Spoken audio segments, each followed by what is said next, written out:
Hi, everyone. I think people are still trickling in, but we'll go ahead and get started. Welcome back to Evergreen's Art Lecture Series. This is the second in our winter quarter series with two more to come.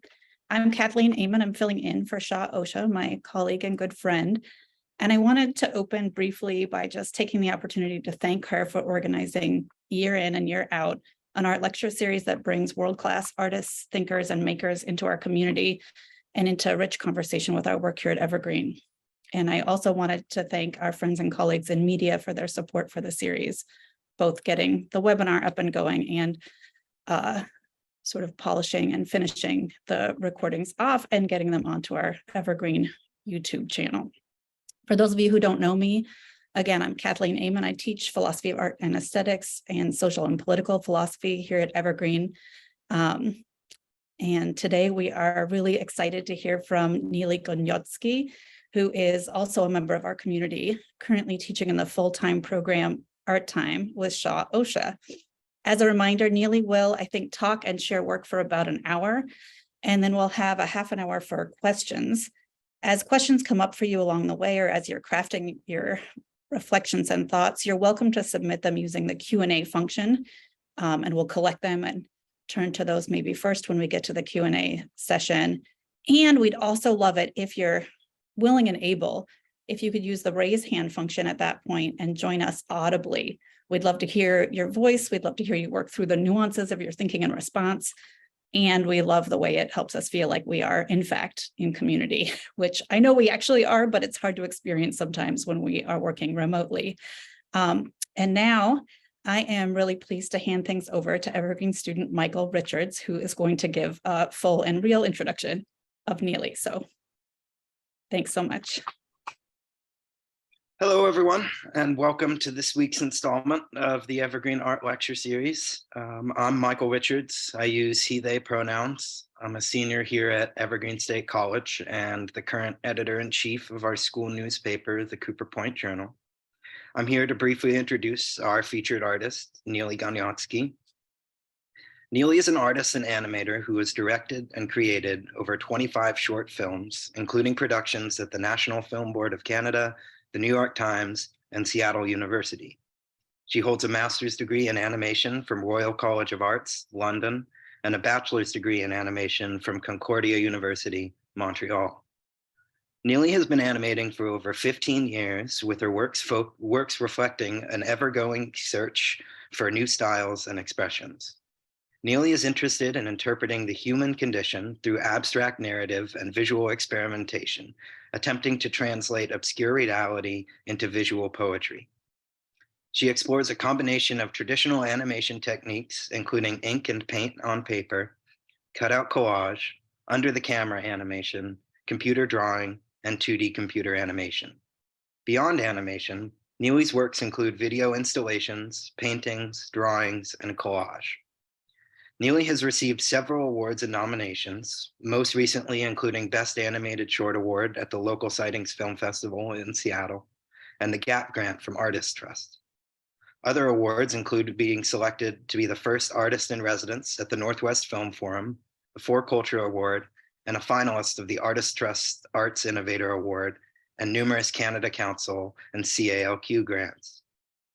Currently, Neely is teaching the program Art Time in Animation and Painting with Shah Osha, wherein we investigate the ways in which painting and animation convey emotive, visual narratives.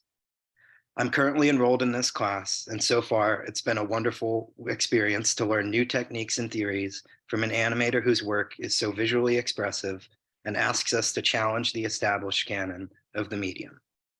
So, without further ado, I announce our wonderful speaker, Neely Goniodsky.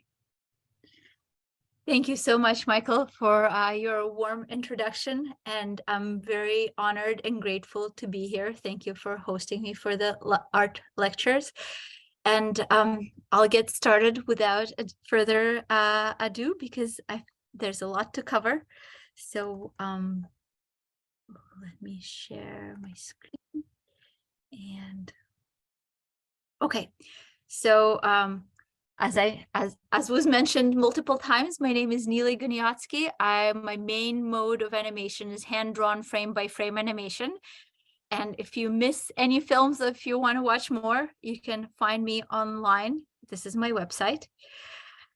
And so my placing in the world is all over the place. I was born in Russia. And then when I was 7, we moved to Israel, and we moved from city to city, a bunch in Israel, trying to find a comfy spot. And then when I was 14, my father found a job in Boeing. He's an aerospace engineer. So we moved to Seattle.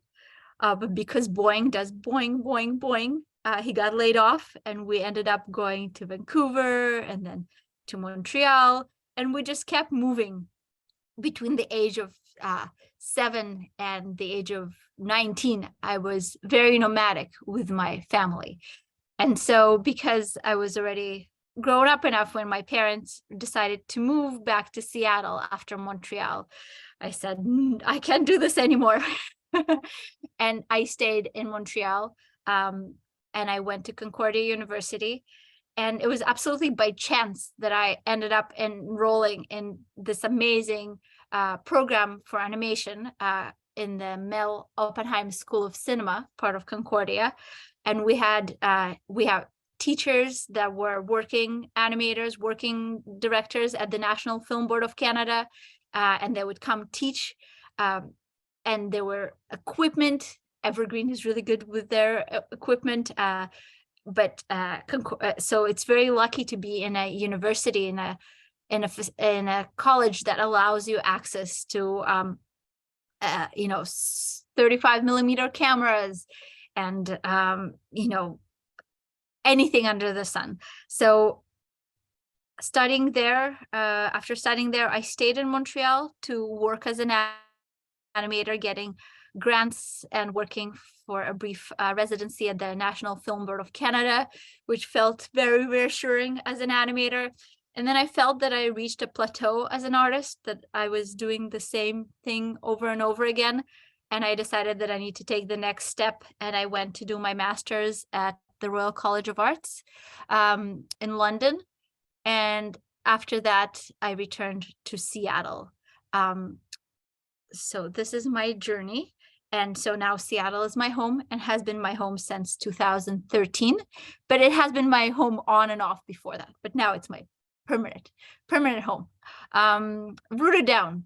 And so let's look at my role models. My first role model is my mom, who is a theater puppet designer. This is a photo from The Tempest from the Seattle Children's Theater. She did her BA in sculpture in Russia, living in Russia, in St. Petersburg. And her only next step was to, during the Soviet Union, was to create busts of Lenin and Stalin. And she decided that she didn't study sculpture to, for that purpose. So after a short freak out, she decided that she's going to go into theater, into children's theater, where she would design and make the puppets. So a lot of the productions, most stage designers would just sketch the set and the puppets, but she actually liked to sculpt her own puppets to make sure that there's nothing lost in translation. So this is puppets that she designed and fabricated for the Seattle Children's Theater. And then more after growing up, as a child, I was exposed to animation by famous Russian animators like Yuri Norstein, for example, and this is Hedgehog in the Fog. Later on, when I started my school at Concordia University, Jan Swankmeyer was one of my key role models, and Prit Parn. And what joins all those inspirations is the idea that a message is distilled, it's hidden in the work, and it's not straightforward. It's not presented in a slogan. The reason how I interpret those animators is the reason that they had to hide their message is because of the political climate that they were making their work in. The work would have been canceled if there was a committee to either pass or cancel your work, and if the work was not in alignment with the political government, then it would be canceled. So they had to hide their message.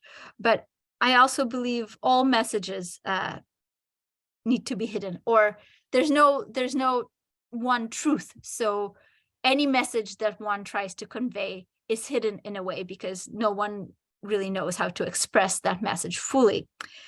So I read a lot of short stories to develop my writing abilities and to inspire my storytelling. So Tom Robbins, Italo Calvino, and Giulio Cortázar are some of my favorite writers that I turn to when I'm stuck in a roadblock or when I need some inspiration. And some themes that come up in my work, some themes and concepts, are loneliness and aloneness. And that could be within or out of relationship, with friends or without friends, and how one fits into this world, where is confidence or where is awkwardness, or where do I find myself in this world in relations to others. And as I mentioned before, because I don't feel like there's one true answer to almost anything, except maybe, and I'll touch upon that, maybe science, and even then it gets complicated. So that's why I like complex and intricate modes of storytelling.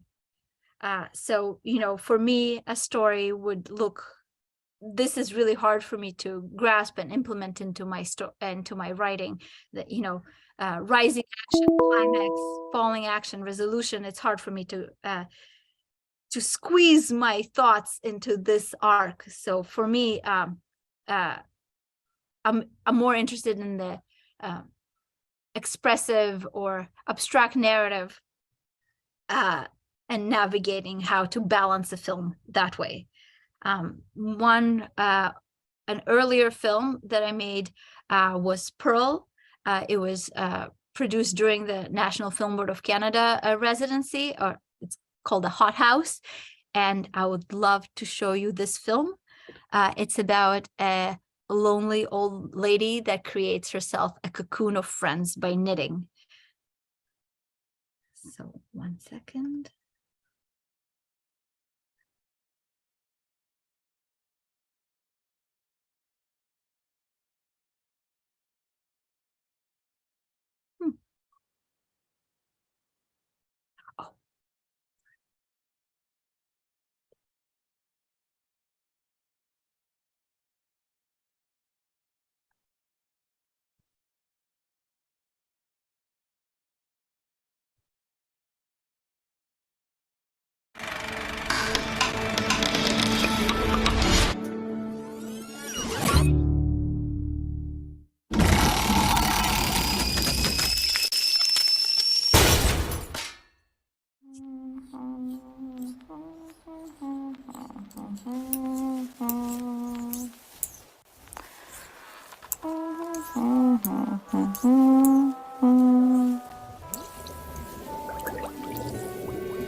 Okay.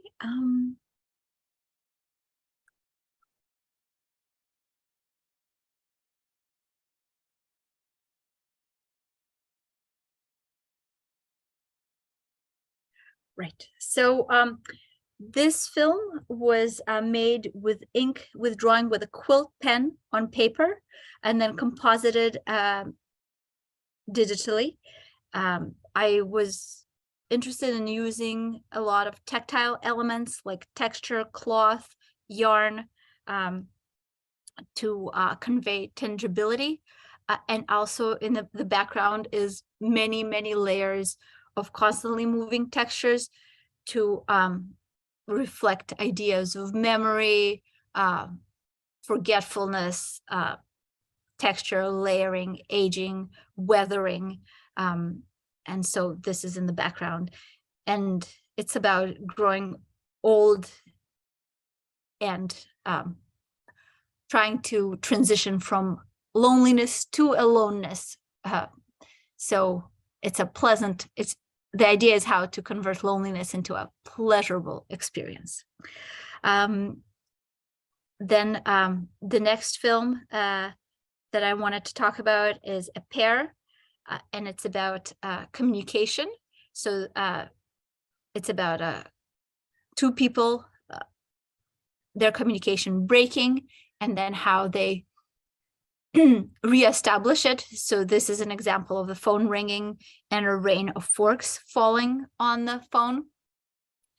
And this was done with 2D cutouts, but shot in 3D space to give it a three-dimensional feel. It had elements of focus and out of focus. And I was playing here with the idea of how to learn to communicate with other people, and how our communication is never, no matter how much you learn, you'll never be perfect. There's always a dance of understanding, of listening, of seeing if the person on the other side understood you. So this idea that we never know how to communicate perfectly interests me. And that's why I try to explore in my work. This is a work in progress. It's a long-term extramarital affair inspired by a short story from The New Yorker, a short quote from The New Yorker. And this is, again, looking at different modes of relationships and communication between multiple people, and the view on the internal state of multiple people at the same time. So I'm trying to fragment the screen and show multiple events and multiple states happening simultaneously, which is really fun to think about and animate. Then, as I said, since I feel somewhat lost in this world, and math and science, connecting the math and science to the interpersonal sometimes is a stabilizing point for me. Before I decided to be an artist, I thought I would be a scientist or a mathematician. And so my first year of university was spent taking math, science, physics,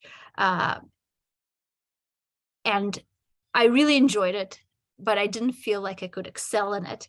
And then when I took one art class, I really felt like I could not excel, but I wanted to commit my time to art, and I didn't feel like I wanted to commit my time to math and science. But I still feel like that knowledge was very useful to acquire. For example, Infinity Hotel is looking at Herbert's paradox, that there is a hotel with an infinite number of rooms. When a new guest arrive, everybody shifts one room over, and then what happens when an infinite number of guests arrive? So it's a contemplation on infinity, but I took that paradox as a state of limbo and a repetition of mistakes, and how we, no matter how old we are, we often end up in the same situation over and over again. So this is a a film about that. And so I'm interested in using the scientific explanation, which is solid, to apply it to the more ambiguous and the uncertain elements of life. Another similar approach to my thinking was the sine wave. And this film, I was thinking of making it about emptiness. And then how do you show emptiness? It's showing it through something that's full. And then I was isolating between those ideas. And then the idea of the sine wave came in. And in the end, the film ended up being about the ups and downs of life, as seen through the mathematical equation of the sine wave. And the way the idea for this film started is through an experiment. So let me show you this film, and then I'll show you the experiment.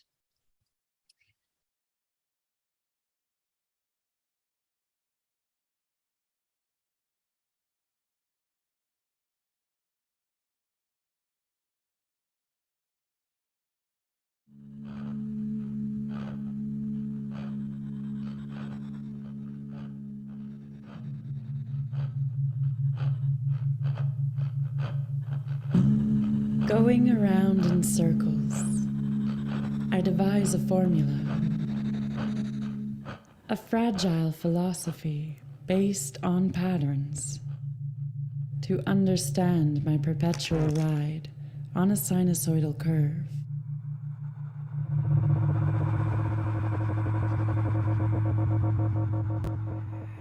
Up and down, down and up.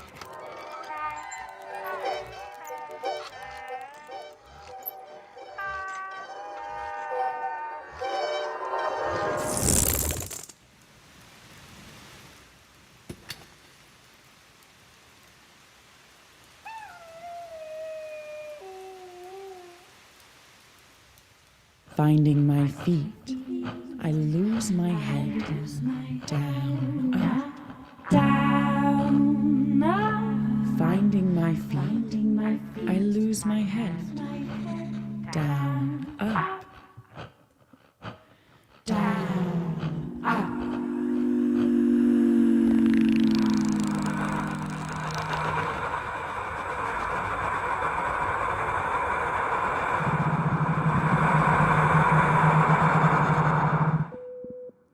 I fumble for control, searching for a loophole to remain at the top. I reject the vital downs, causing chaos.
Finding my feet, I lose my head. Down, up. Finding my feet, I lose my head. Down, up. Finding my feet, I lose my head. Down, up.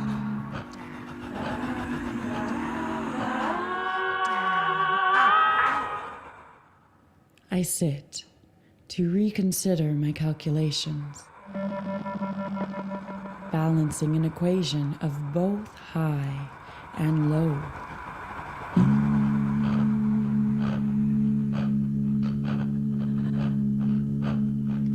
I embrace the oscillation.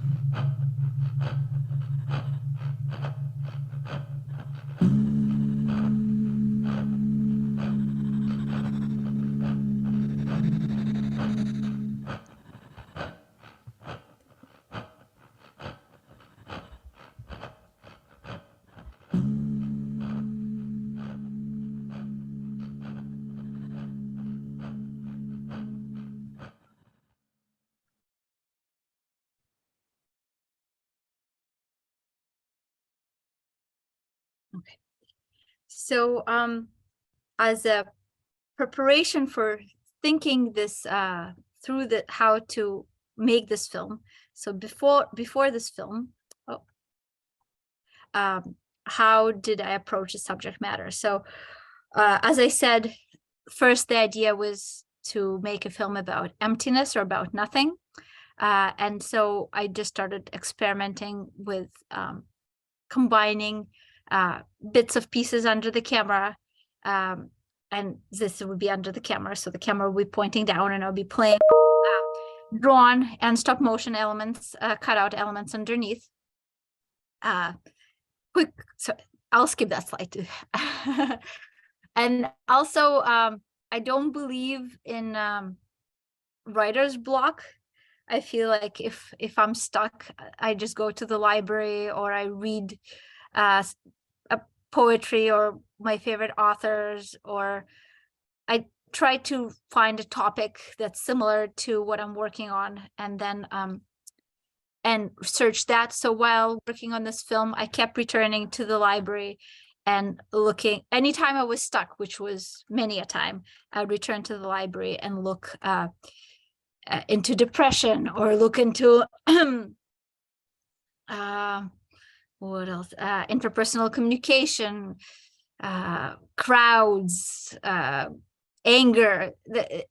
Anytime I would get, or I would just go and I would look at a bunch of painters or something to move me in a direction where I thought something would catch that would interest me, and I would have a new wave of how to proceed forward.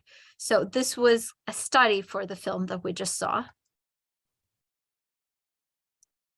Oh, but it doesn't want to play. That's okay. It's just a study. We don't need to see that. Let's see. So, okay. So as you see, there's a lot of technical explorations in my work, because animation is such a time-consuming process. I get bored working with the same technique over and over again. Did Zoom crash? Is everything okay? Hello? We can still, I see the message that Zoom crashed, but I also still see you. To this as if nothing happened? Yep. Okay, excellent. I'll go on. So because animation is such a time-consuming process, I get bored using the same technique over and over again. I have some favorite techniques that it's a pleasure to work intensively with, but also to keep myself entertained. I like to experiment with Super 8 film, hand developing, shooting it, and then incorporating it into a film. So Ancient Alien Circus is a film that I shot on Super 8 film, and then digitally manipulated it later on. Need to Know Why was made right after Pearl, and Pearl was a very intense, the film that we saw earlier about the old lady was a really intense 3 months of waking up, going to the National Film Board of Canada, coming home at 11, and then waking up again at 7, and no weekends, just 3 months of only animating. And I felt like a lot of ideas or a lot of unresolved feelings got cooped up. So Need to Know Why was a really short film made on a tiny frame with cut elements from the newspaper. And I was interested how if you really look close up at the newspaper, it feels almost like brush strokes. So analyzing the, between the dots on the newspaper. And then I felt like it can't be just an abstract exploration. It needs some heavy theme. And I slapped Need to Know Why on it as a, as a contemplation point. And I'm not sure if I'm happy with that decision, but that was a long time ago. So here it is, Need to Know Why, exploration of the dot separation in print media. Then Splash was thematically, it was exploring communication between two people, but technically it was exploring ink splashes and how they bleed into each other. And so in a way, how the communication bleeds into, how when people communicate and how that could has unexpected. So when you blow on ink, it has an unexpected splash to it. So how do you control for the unexpected? Then Behind the Bars was a commission by Monticello Park Production. It's about oppression, and the poet writes about their oppression in the 1800s. And I was trying to use as many materials like earth and fabric and torn paper to represent the environment and the hardship as closely as I possibly could, using those materials, of how the poet what access would the poet would have had during their time to what materials. Then Heat was a music video exploring shadows made through paper. So again, experimenting with different modes of animating. Mary Olson Farm was a residency in Auburn, Washington. I applied with a proposal to make the history of the farm and its inhabitants through found objects on the farm. And that was an amazing experience of telling a story through objects and flowers and other anything else I could find on the farm. And since this brought me into exploration of installations, because I was given this huge space to work with. During COVID, I was allowed to work in this huge, amazing space on a big farm. And once I finished what I promised, which was a short film about the history of the farm, I felt that if I have an artist talk or an open house, if I invite people into this barn and there's only my film there, it doesn't feel right.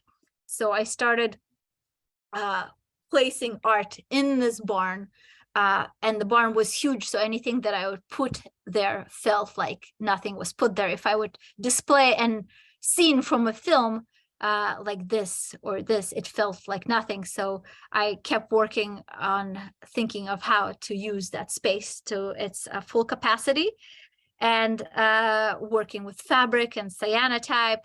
And that led me to my next work, which was native plants botanica cyanotypes installed at Kelsey Creek Park, followed by a public workshop about native plants and the use of cyanotype now and back in the day. And then just recently I deinstalled in February. This was an installation running from December to, it was out for 1 month, December to January. It's called Blueprints of Belonging. Redmond, Washington is constantly shifting and changing. There's houses being torn and new houses being built. And because this was a public piece, I wanted to draw the attention of the community to the shifting of architecture. And I went to Redmond High School, where Redmond students drew their place of belonging. So this is a loop of passerbys in the park and the drawings from Redmond High School is projected on the sculpture. I also often use poetry as my backbone for animation. It's really hard for me to compose a narrative. It's a long, painful process. So poetry is, I prefer to collaborate with stealing somebody else's backbone for my, or not stealing, asking permission to use somebody else's poem because they're short. They rarely are straight to the point, so they don't over explain the idea. And this gives me an opportunity to visually explore and interpret the poetry. This poem started by, I made a contest available to the world where participants would submit their poem, and then I would select one poem as the winner to animate. And Cannon Parker submitted, Cannon Parker, yes, submitted their poem. I've animated it. It was called The Kids. It's about suburban loneliness. I felt that it was about suburban loneliness and infidelity. And then I turned this poem into an interactive video installation where the movement, I would have Microsoft Connect pointing out through a storefront window or to the crowd. And so people who would pass by, their skeletons would be recognized by the 3D camera, and they would become participants on the screen. And so this was an installation about suburban boredom and isolation.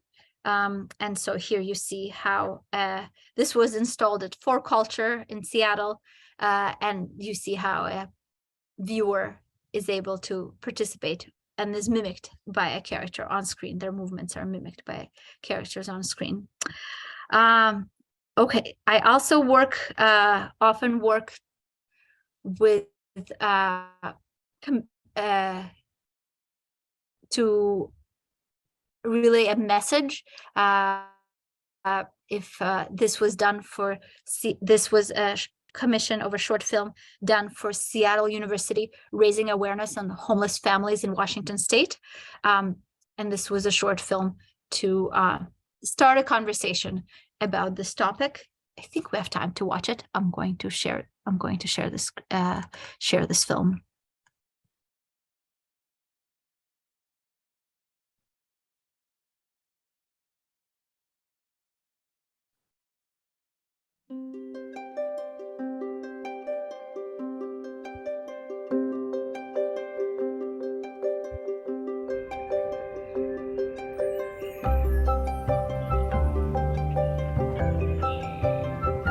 We used to live next door to the Smiths.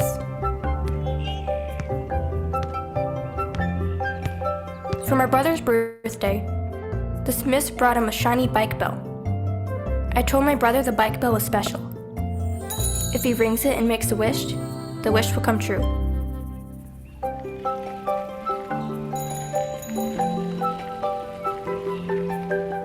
The next week, Dad came home sad. Mom cried. Dad lost his job, and we didn't have enough money to pay the bills.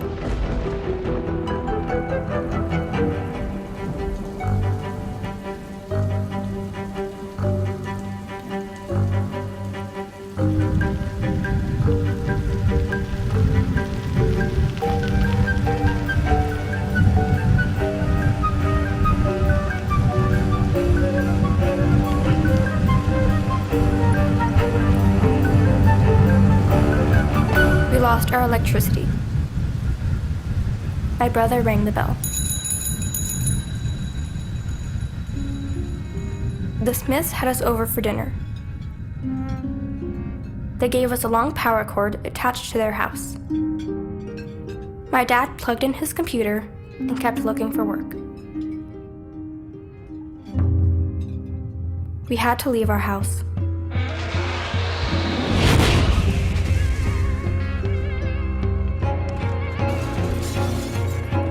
We stayed with the Smiths for a week before Mom took us to a shelter.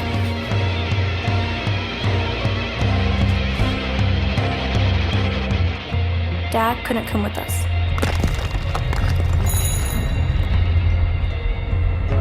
At the shelter, I met Kate. Kate didn't have a home because her mom didn't have enough work.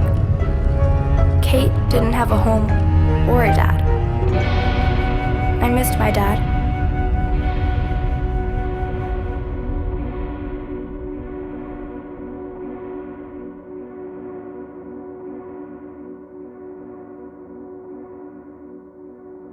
We went to a local church for dinner with Dad. The church gave us warm clothes and shoes. Dad told us that Mr. Smith had a friend that can get him a new job. Months later, the shelter helped us find an apartment near our school. The Smiths brought us some furniture their church group donated. My brother said, "Look at what my bell can do."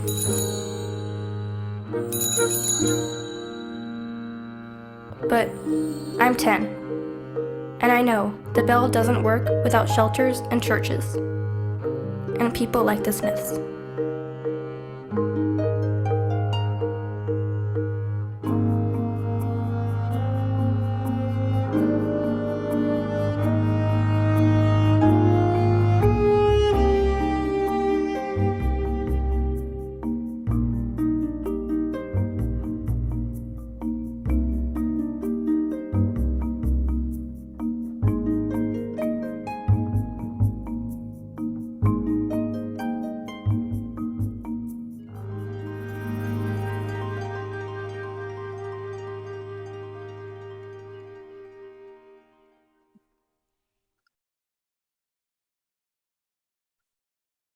Okay.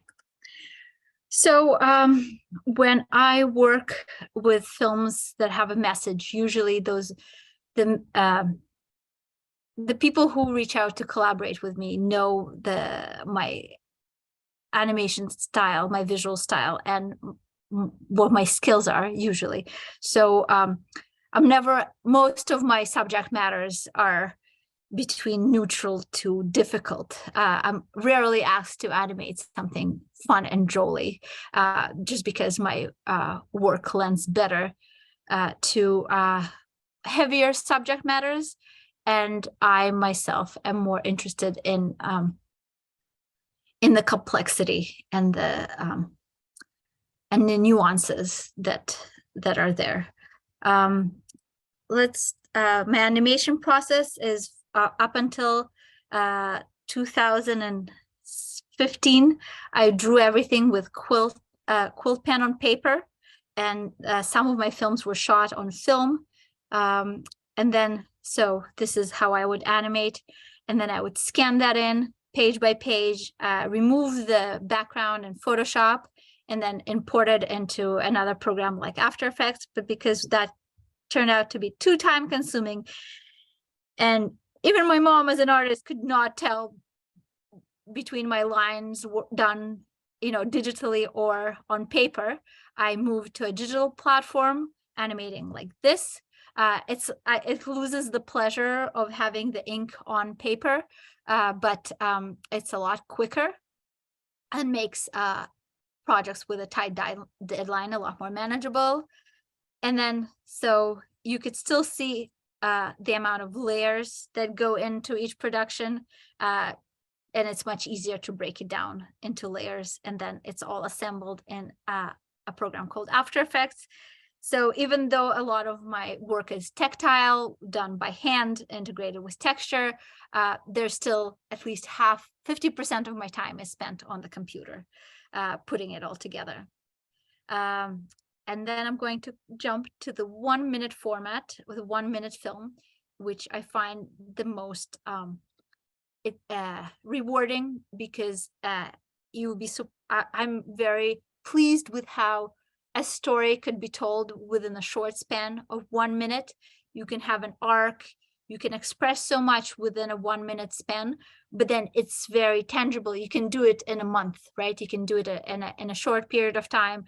Because animation is so time consuming, anything longer can take months or years. So compressing it to a one minute allows you all the perks of a longer film, without the time commitment. So you could still express a story within that short format, and you can test it. You can test your idea. An unfinished film does not give you a test result, a valid test result. So a 1-minute finished film gives you a good test result, and then you can see if you want to take this concept further or not, or at least for me. So as I mentioned briefly earlier, I love collaborating with poets and poems. This was based on as I continued my research about nothingness from after completing the sine wave, I stumbled upon a poem about cats that disappear, that like cats cannot be placed. They always zoom from one place to another. And so this was based on a poem by A.S.J. Tessimond called Cats. Do we have time to watch it? Okay, maybe I'll show it to you. And then this is a poem, The Flames in Mother's Mouth by Dustin Pearson. It was part of the animated poetry project where filmmakers say they want to participate and poets submit their poems. And so people are matched up, and then this is how the collaboration happens. Okay, let's see, which one do we watch? Let's watch Dustin Pearson's poem. So I'm going to switch to that.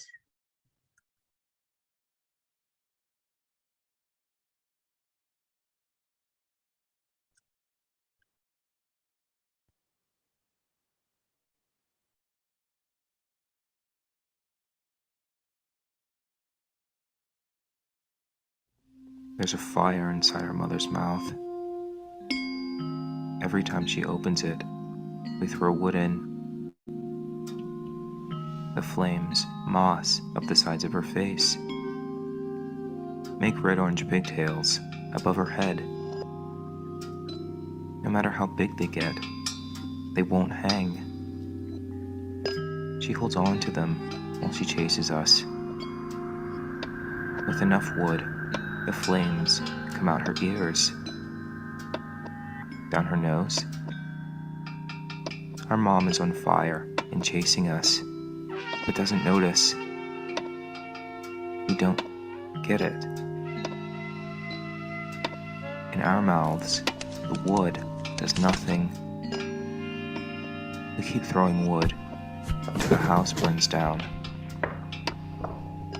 We've lost everything when we tire and let her catch up to us, wrap us in her inferno. We roast.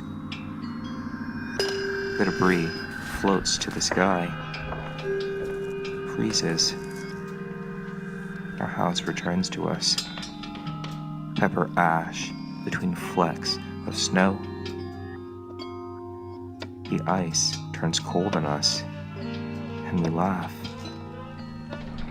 We laugh over the glaze of things that burn us black.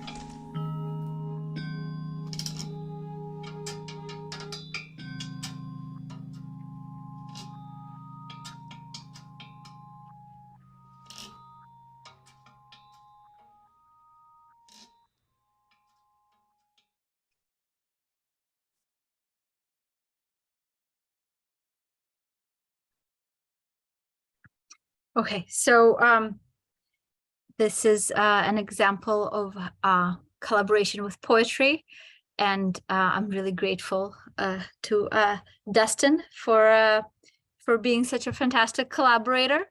And let's see, also music videos is working on a music video is almost like working on poetry, but you also already have the sound, so that creates for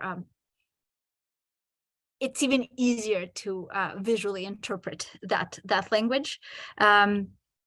So you saw heat. I showed a slide earlier of how I was experimenting with shadows and paper for this music video. So I was playing with the technique to a sound of music, which gives me purpose to play with that technique and to see how far I can push this visual medium. And then Nightwalk was a collaboration with Benjamin Verdoes, and they gave me their full album, a new album that was just released. And I took all the ideas in the songs that they had in the full album and compressed it to be animated in this one song, in this one music video. And it was nice that Benjamin was exploring ideas of relationships, and I was very much, and I am very much interested in the interpersonal communication. So I feel like it was my ideas and his story or lyrics overlapped, and that was a pleasure to work on it. So we have time. I'll show you that one as well.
So I've just discovered Italo Calvino and was very inspired by their surreal,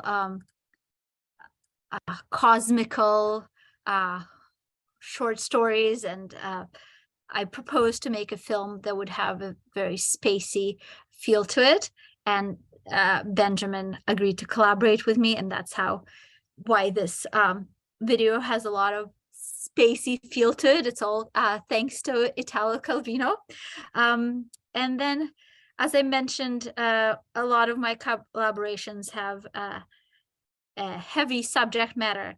So often I make animation for documentaries or for personal essays. If somebody doesn't have footage or some footage that is not, allowed, like from therapy sessions, or so I am asked to animate those segments and insert them into their work.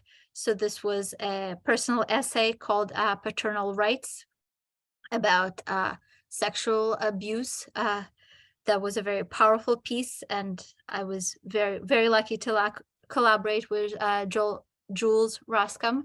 They're a brilliant filmmaker, currently teaching at UMBC.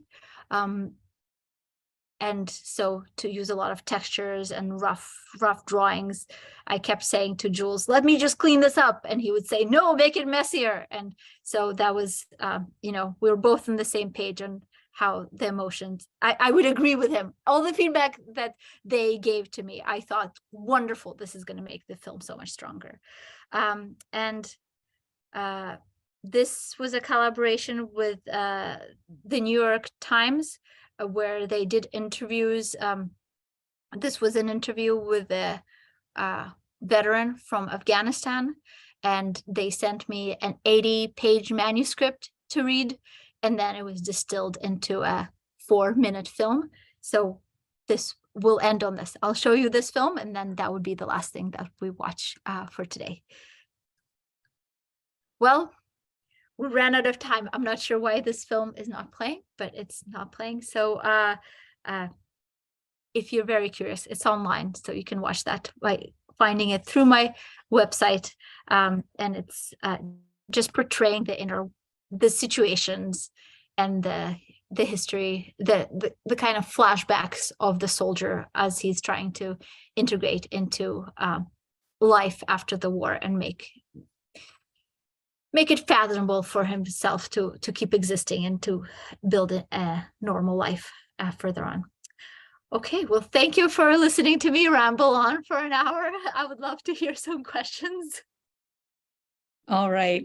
Thanks again. And we will see many of you in 2 weeks for the next art lecture. Okay. Thank you so much. Thank you.